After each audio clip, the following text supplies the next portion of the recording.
Yeah, we don't want to talk about that. We're gonna get through this. That's tough because Floyd Mayweather is taking the IRS to court. The boxer still owes the IRS his 2015 federal income taxes, but Mayweather has asked a tax court for reprieve until after his August 26th fight with Conor McGregor, saying his current assets are, quote, restricted and primarily illiquid. Now, it's unclear how much Mayweather owes the IRS, but in 2015, he had a very big year, reportedly earning between $220 and $230 million for defeating Manny Pacquiao. Now, Mayweather filed the initial petition on July 5th, but the IRS declined, citing he had the means to pay the debt immediately. In the worst-case scenario, if the IRS does not approve his reprieve, a lien could be attached to all of Mayweather's property, at which point the IRS could seize and sell his belongings to pay his. Floyd Mayweather's financial situation has become a major talking point after reports claimed some of his assets were frozen over unpaid tax obligations. For a man whose entire public identity has been built around wealth, luxury, and financial dominance, those reports have led many fans to question whether the Money Mayweather image is as untouchable as it once appeared. Damn, Floyd Mayweather, Money Mayweather. What, they got you up under the gun again on $25 million in taxes? Hey man, you know, stuff about to get real for you, Floyd, man, because you already owe Gervonta Davis $33 million that you ain't paid him. Floyd Mayweather is one of the greatest boxers of his generation, although some also think about his past legal challenges. But could he now also be the person who uncovered a massive real estate tax evasion scheme? That is the question posed in a new LA Magazine article. The story is called From Ring to Real Estate. Floyd Mayweather exposes a possible mega mansion tax scam. Documents tied to the 2010 and 2015 tax years reportedly showed millions owed to the IRS, including a tax bill exceeding $22 million connected to the massive payday from the Manny Pacquiao fight. Court filings also suggested that much of Floyd's wealth was tied up in investments and assets that were not easily converted into cash, creating additional complications. Is Floyd broke? What a stupid question. Are you a stupid person? Of course he's broke. He's a boxer that allegedly doesn't know how to read. If you set up a company that's in another state, you don't have to pay this extra exorbitant tax that is supposed to be helping the neediest people in Los Angeles. Karen Bass, you know, is very dedicated to making sure that the homeless situation is cleaned up. This is one of the ways that they're doing it, and it looks like there could be possibly lots of different ways to scam the system. And Floyd Mayweather is a provocative and controversial figure, but I think this article may make people think about him differently. The controversy intensified in 2025 when Mayweather announced that he owned more than 60 apartment buildings in New York City, presenting the investment as another major business victory. The announcement quickly generated headlines and was promoted as proof that Floyd was expanding his empire beyond boxing. Now, I know you guys see me on a regular talking about real estate. Well, lately, I purchased 62 apartment buildings in New York City. And what I need you guys to do, slide over and check out the photos. It's not all 62 buildings, it's a few buildings, but guess what? All the buildings belong to me. I don't have no partners. And all the retail down low on my buildings all belong to me. However, investigations into the deal raised questions. Public records reportedly did not show full ownership under Mayweather's name. Instead, the properties were largely connected to Black Spruce Management, with reports suggesting Floyd held only a minority interest rather than complete ownership. Despite those reports, he continued publicly describing the buildings as entirely his. and I'm pointing like this because all of them. We're in New York City right now. We're in Manhattan. That's what we do. Come on.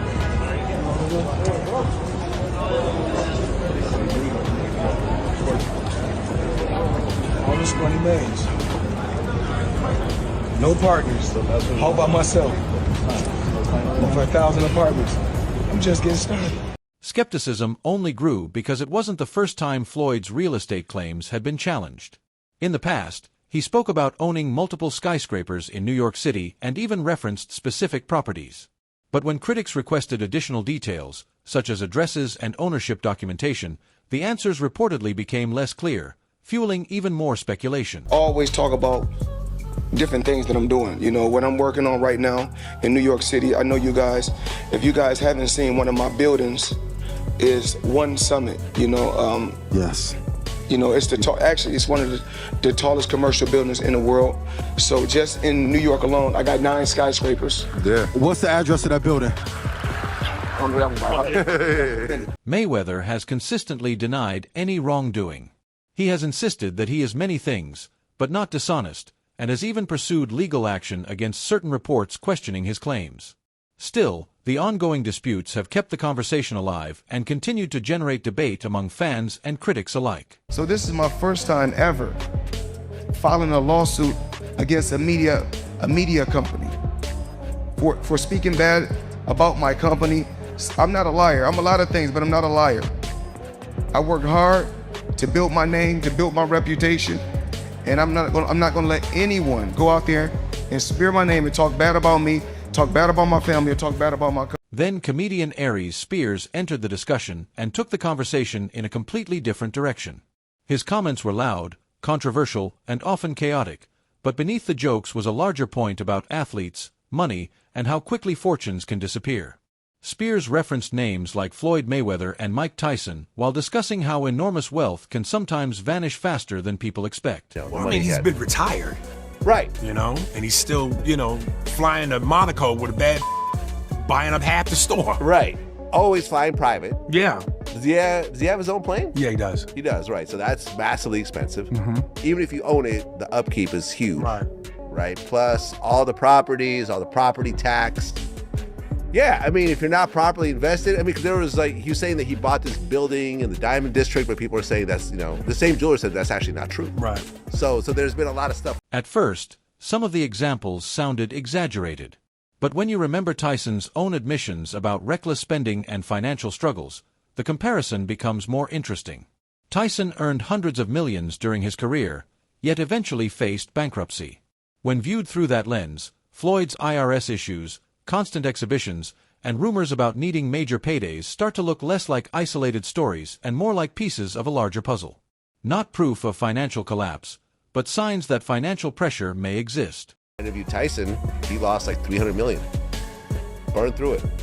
They say that you, over the course of your career, made $300 million. Really? That's what they said. That's what they said. Okay. And then at one point, you filed for bankruptcy and you were in debt.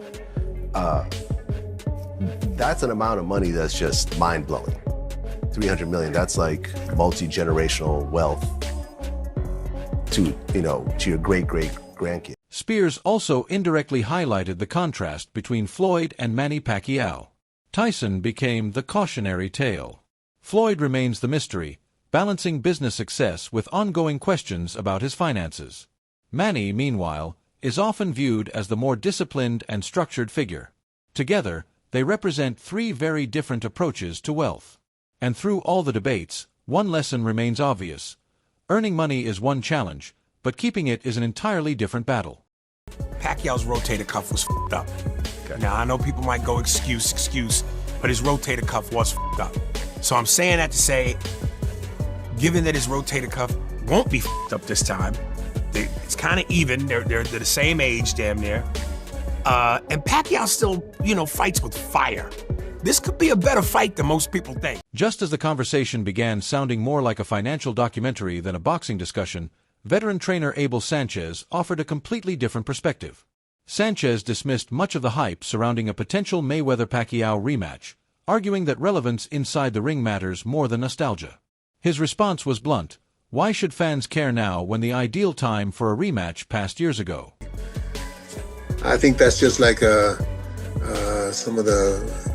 Although Jake has proven to be helping a lot of our fighters, a lot of our girl fighters, but I think that that fight's gone, and they already have one. We don't need another one. If they want to do it for entertainment for the fans, that's great. Good money for them. But as far as a real thing, no. Sanchez's criticism reflects a frustration many longtime boxing fans share. The matchup people truly wanted was Prime Floyd versus Prime Manny. What fans are potentially getting now is 2 legendary veterans long removed from their peak years. Yet, in a strange way, Sanchez's comments also strengthen the business argument. He openly acknowledged that money is the real reason the fight still matters.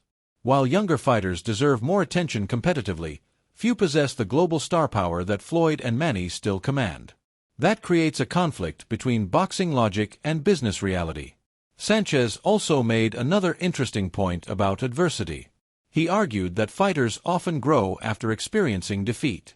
That observation highlights one of the biggest differences between these two legends. Floyd built his brand around perfection and an undefeated record. Manny built his legacy by overcoming setbacks and continuing to fight. Years later, that contrast remains a central part of their story. Floyd, every time you see Floyd, he looks like he could fight the next day. I mean, he looks in great shape. He looks like a man that takes care of himself.